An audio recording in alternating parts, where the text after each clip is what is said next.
surprised. I mean, I'm always kind of skeptical of, claims of like, big claims. And so when we got the mattress, Maya had been sleeping, just on, I think we just, bought the nicest mattress we could get, maybe at Sam's Club or whatever, Sure. a twin mattress. And, she would often be, half on her bed, half off her bed. She slept very, I guess it didn't seem fitfully, but she was moving a lot in her bed. And then, the first night she slept in her Majestic bed, we went into her room in the morning and she was basically in the same place that she had been in. And since she's been sleeping in the bed, she definitely sleeps more calm, less, like I said, less fitfully. And then like I was saying before, we bought a Sleep Number bed 6 years ago, and the first year or two it was great, and I thought, okay, we spent all this money on this bed, this is great. But especially after we got her bed and I started laying in her bed with her, I noticed a huge difference. Can you tell me why I'm noticing this difference between these two, where supposedly I'm supposed to be able to adjust, so if I need less support or more support? Here's the reason, is that, and it comes down to the density of the foams that are used. The denser the foams, and the properties we have on, they're expensive foams. Retailers don't use that. They use a very light foams, and Sleep Number is a really good example. You're sleeping on an air bladder that's a giant balloon that is 6 inches thick. And by the way, we have sold air beds before, one of the subsidiaries of Sleep Number. So I really know these beds. Okay. They oversell the adjustability. When you see it on TV, it looks like it's just adjusting, your whole body sinks in and settles in. It's simply not true. The heaviest part of our bodies, both men and women, are our hips. And that's what goes in first. Now, for a woman, your hips are broader for childbearing and your shoulders are not as broad as men's. And we're the opposite. Narrower hips, broader shoulders. So for a woman, your hips will sink in first. For a man, you'll sink in first. But in a lot of cases for a man, all of a sudden we start hammocking as the hip drops in. So the adjustability is not as great as they make it out to be. Now, what's impacted is that bladder is very hard.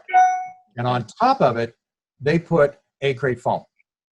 Now, it might be memory foam, egg crate, it might be latex, or it's just polyurethane foams. They're inexpensive. You point basically the bumps up to get softer feeling mattress, or put it down for, quote, more support.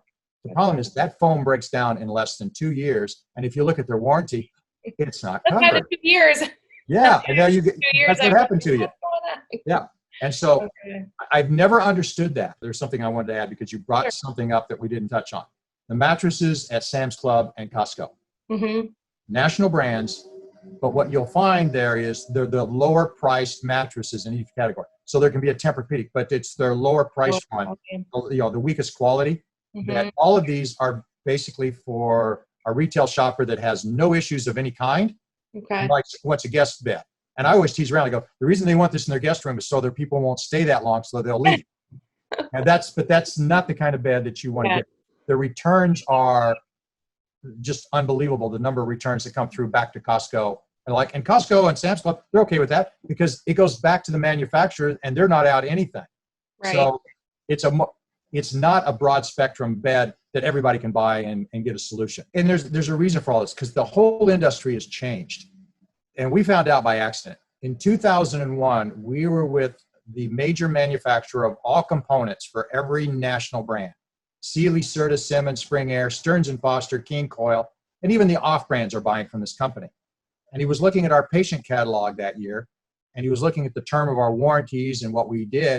And he goes, boy, you guys in the healthcare side really don't know how to sell beds, do you?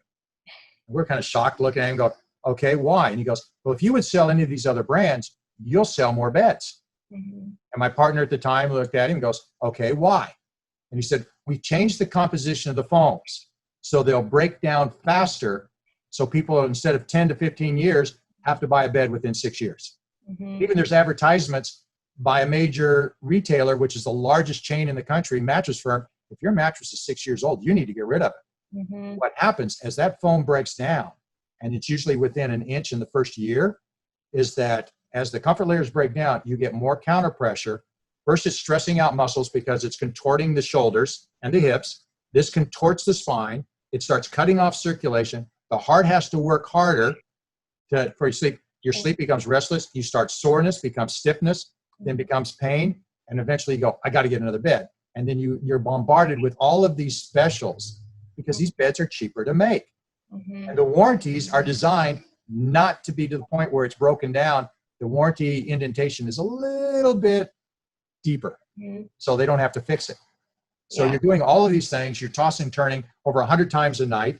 You're restless, and then all of a sudden our health is deteriorating from it. I did have one other follower that asked a question, because instead of these like traditional mattresses, you go to a store, you buy the mattress. There's all, she was saying, I just bought one of the, I don't know, they're like, you buy them online, they come in a box, and like they unfold, bed in a box. Can you talk about the difference there? Because, I do hear, I hear good things about them, but I also, they're fairly new, so I don't know what the longevity of those mattresses. They have come out, really have taken a hold over the last 8 to 10 years. And what they do is, there's no secret to it. You compress it down. You crush the bed down, roll it up, put it in a box, and ship it. Okay. Most of these bed in a boxes are made in China. The average cost for a queen mattress in China is $153. Okay. The labor, whatever you want to look at it. But the way it's made so cheap, it was basically to attack the markets here where there was a higher quality.